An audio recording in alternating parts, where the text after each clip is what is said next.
Okay, so in this video, we're going to take a look at tables of values. So a table of values is a list, really. It's a list of organized and ordered pairs. And so you essentially are going to have x coordinates and y coordinates. Now, x coordinates are determined by your own choosing. You choose these input values, but your y coordinates are the ones that you calculate. And you calculate them because according to some rule, like y equals 2x minus 1, there's a relationship defined between the x and the y. This relationship is y is equal to 2 times whatever input number you give me minus 1. The most common input numbers that we choose are centered around 0. The reason why they're centered around 0 is because when we get to graphing, we're going to see that the center of the x-axis is at 0, and it's kind of nice to see what's happening on either side. So how do we calculate these values over here? Well, let's just take a look at this particular value, the one that would be there. This value pairs up with 2. So we're saying we want to find a y value where the x portion is 2. And so we have y is equal to 2 times 2 minus 1. In our case, 3. It's right there. We could find another one. Let's go for 0. The 0 one is obviously a little bit easier to calculate because 2 times 0 is equal to 0. So this is going to be minus 1. And I can fill in the rest of them. If I do 1, I'll have 2 times 1 minus 1, which is 1.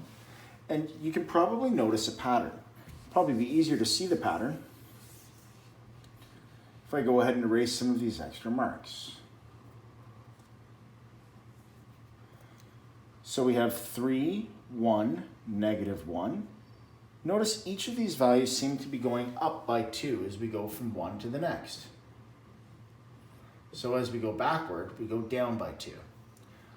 I guess that means that this is going to be negative 3, and this is going to be negative 5. We could do a quick check. If we substitute negative 2 in, we'll have 2 times negative 2, which is going to be negative 4 minus 1. So that's going to give me my y value of negative 5. So that pattern of adding 2 each time seems to work. That pattern is called first differences. So it's the difference between each of these values. It's directly related to our equation. This 2 is absolutely because of that 2, our slope number. And this is how we can work with the table of values. Let's take a look at another rule just for a quick second. So I'll draw another table, and I'll use another equation. Let's use y equals x squared minus 3. Again, I'll use those same values. Although I don't have to, I can use any values I want. So now when we substitute in 2 to find this value down here, this would look like y equals 2 squared minus 3. Well, 2 squared is 4, and 4 minus 3 is 1. So we have y equals 1. And we can continue on finding these. So for this one, we would have 1 squared, which is 1, minus 3, which is minus 2. You may be tempted to say, the difference between here and here is just going up by 3. So that must mean this is going to be minus 5. But wait, is it minus 5? We'd be testing this x value, so it would be 0 squared minus 3. Well, 0 squared is 0. 0 minus 3 is minus 3. So in fact, it's not minus 5.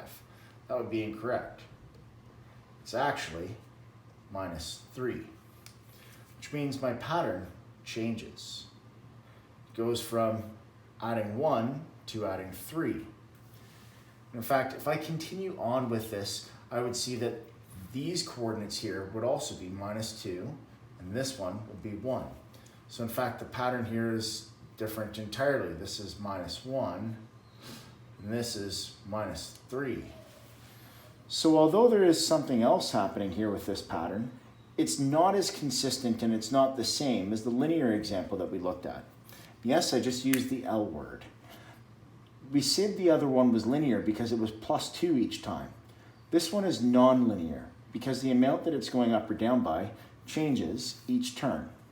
It's nonlinear because it has an exponent. So there's a number of different ways we can use tables of values. The simplest is simply substituting in coordinates to get the value. Then from here we can generate graphs and we can do all sorts of analytic things.